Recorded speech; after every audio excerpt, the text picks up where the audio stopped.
Hello, my people. I don't come. Make I don't come with another throne. I know what they talk here now. I don't bring another one. I'll come. My people, make una listen.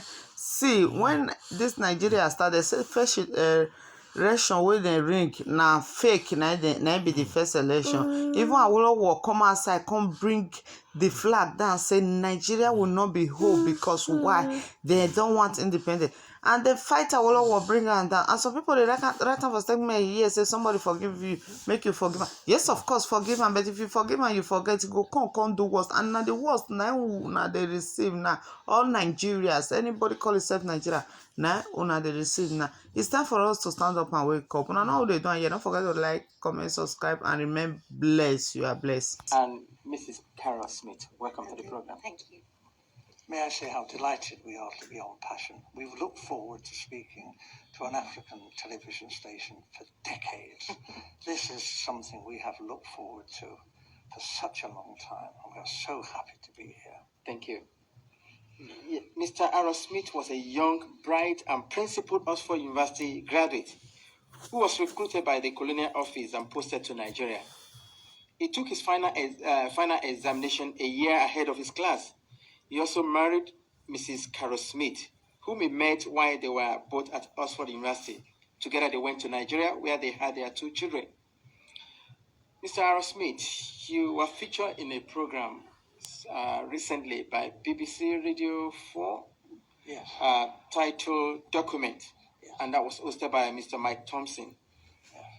You are alleged that the British government rigged the first and most important election in the history of Nigeria in 1959 in favor of the North. Am I correct? Yes. How long were you in Nigeria for? From 1955 to 1960. And we were based in Lagos. I was on the staff of the Department of Labour. I was largely occupied with employment problems, all the employment exchanges, and statistics and international reports, and was kept pretty busy. I was also stationed in Lagos in charge of the capital and the port. I was the port labour officer as well. And I also devised a port labour scheme and later a social security scheme, which was one of the first in Africa, which guaranteed workers some income after they'd finished work. It was a providence scheme, as I say, it was called the National Providence Scheme, and I was very proud to have put that on the statute book. I was going to ask you what your role is. You've mentioned 3 important. Is there any particular name given to your office while you were there? I was a labour officer, a senior civil servant. I only intended to stay in Lagos initially for 2 tours of duty. Although, because of this conflict with the elections, there were difficulties. Actually, government wouldn't let me leave the civil service. They were determined that I should stay in the civil service after my 2 tours. And I was offered very considerable incentives, including a knighthood, to stay and work for government. Primarily this was because I had access to state secrets. I learned, and the Governor-General himself confirmed this to me, that the elections were rigged, contrived. The intention was that the North should rule Nigeria. Even in 1956, the Northern leaders were very proud and were saying, if they couldn't run Nigeria, never mind elections, they might not join Nigeria, they might leave. And we all thought, well, how would they survive?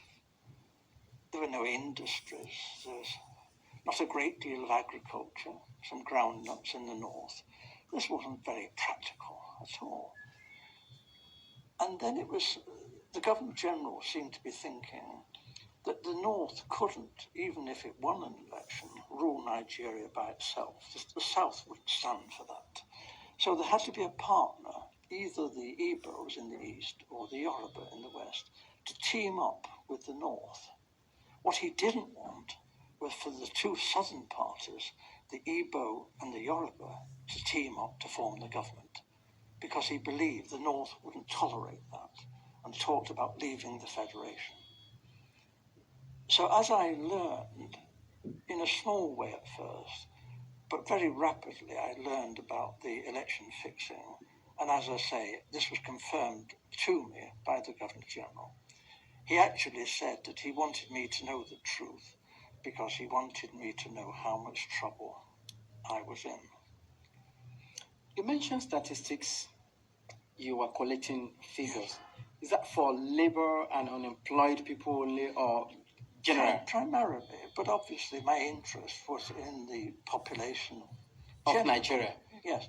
And Awolowo, the Yoruba leader of the action group, Yep. and Chief Enaharo, they too, other people were saying, where are all these millions of people in the north? Where are they? We're going up there to campaign. We want to know, And you see all these, thousands of miles of not very developed countryside, and yet the Northerners are claiming that their voting registration figures are larger than in the South, larger, far more people up there.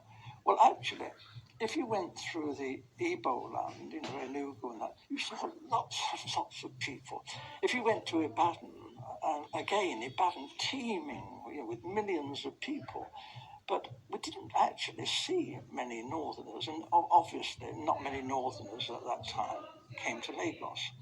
So this did arouse suspicion. Now, the Europeans, not stupid, we are watching what's going on in Nigeria, and we too are beginning to feel there's something not quite right here, that maybe the elections are not going to be as straightforward as they're meant to be.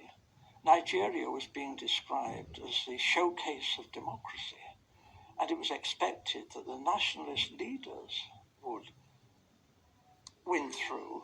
But actually, when the election results were announced by the Governor-General, before the vote was even in, he didn't count for that, he didn't wait for that. I have to tell you, the British were counting the votes, and the British cannot be trusted. They look after their friends.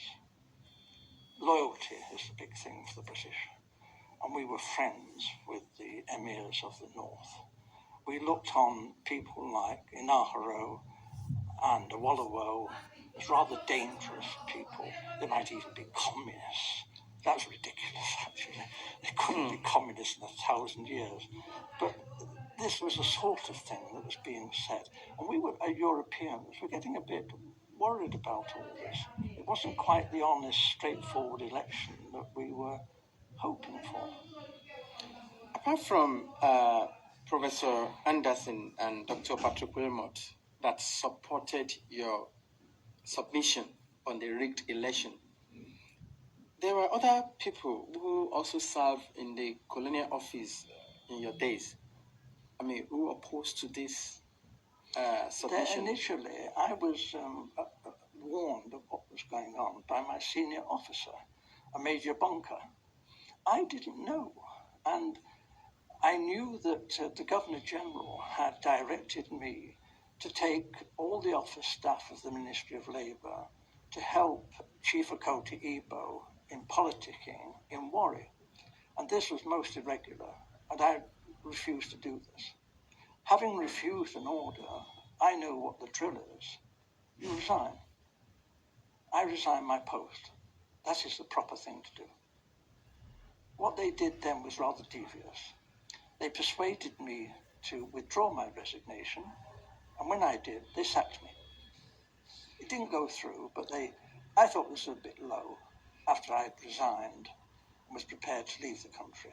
This was not very nice behaviour. They later withdrew this and said that I had been of some service to the state and actually commended me for what I had done and said I could leave Nigeria with splendid testimonials, and we shook hands on this. And this was done with the recognition of the Deputy Governor General, Sir Ralph Grey. And then I left Nigeria the first time and took up a job as a personnel officer, a very big job, with the Esso refinery. And then government came after me, declared that I was a traitor, and I had betrayed the British people,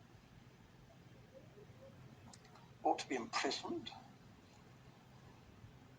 And I lost that job.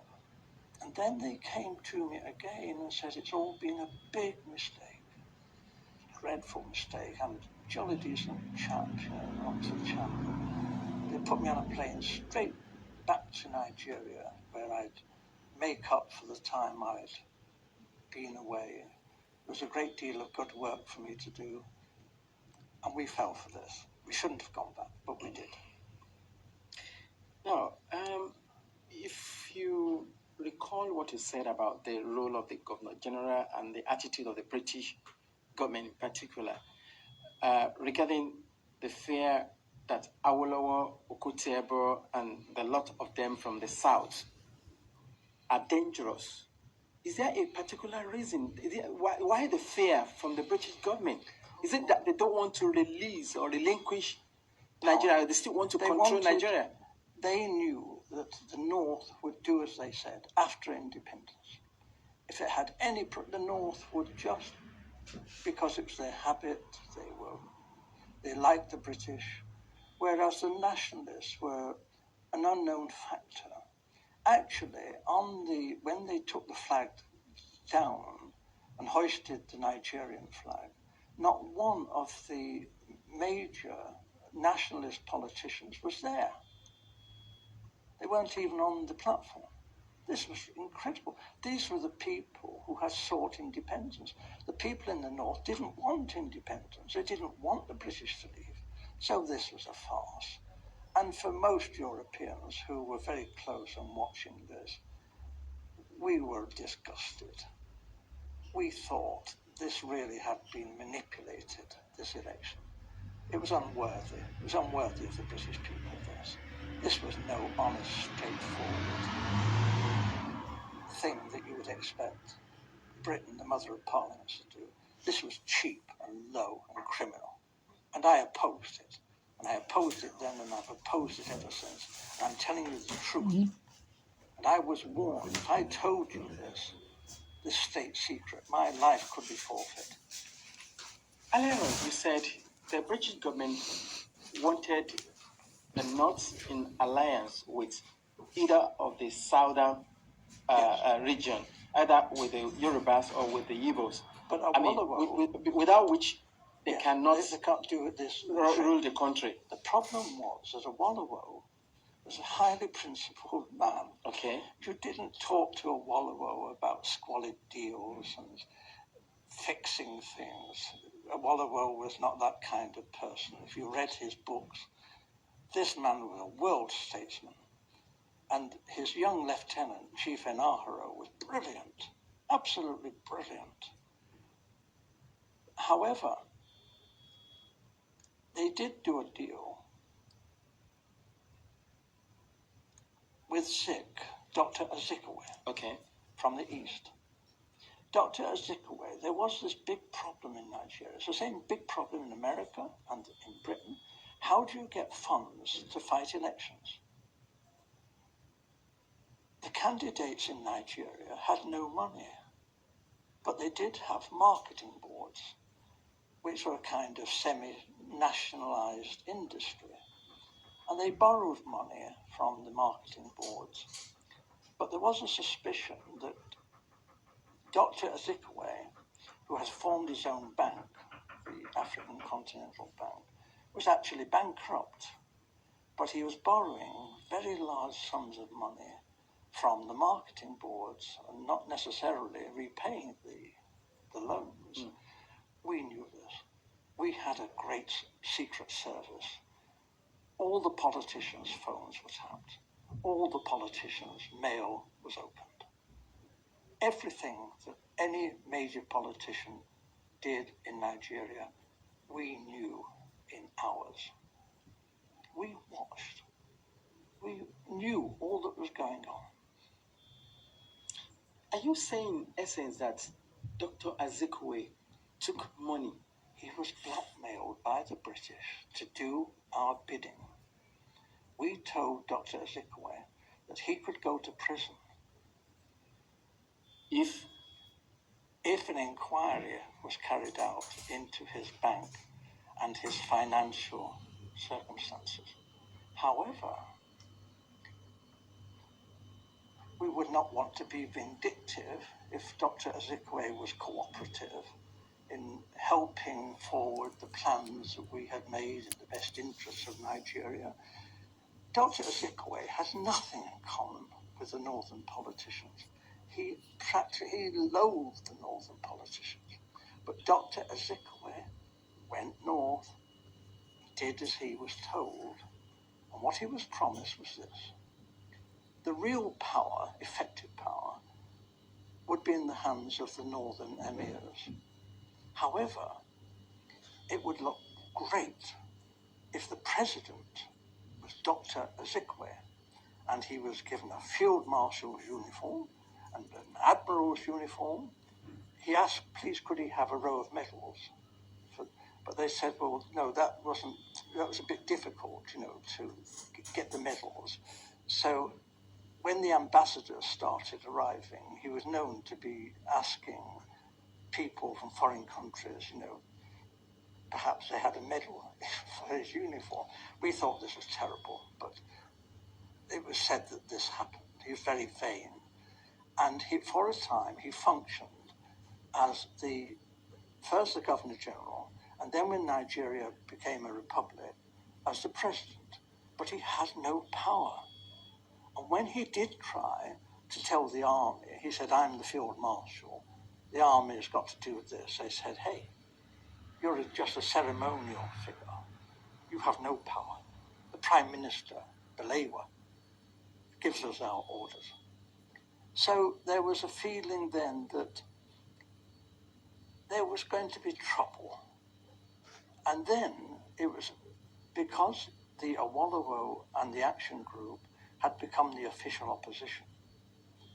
What we British wondered, how could they win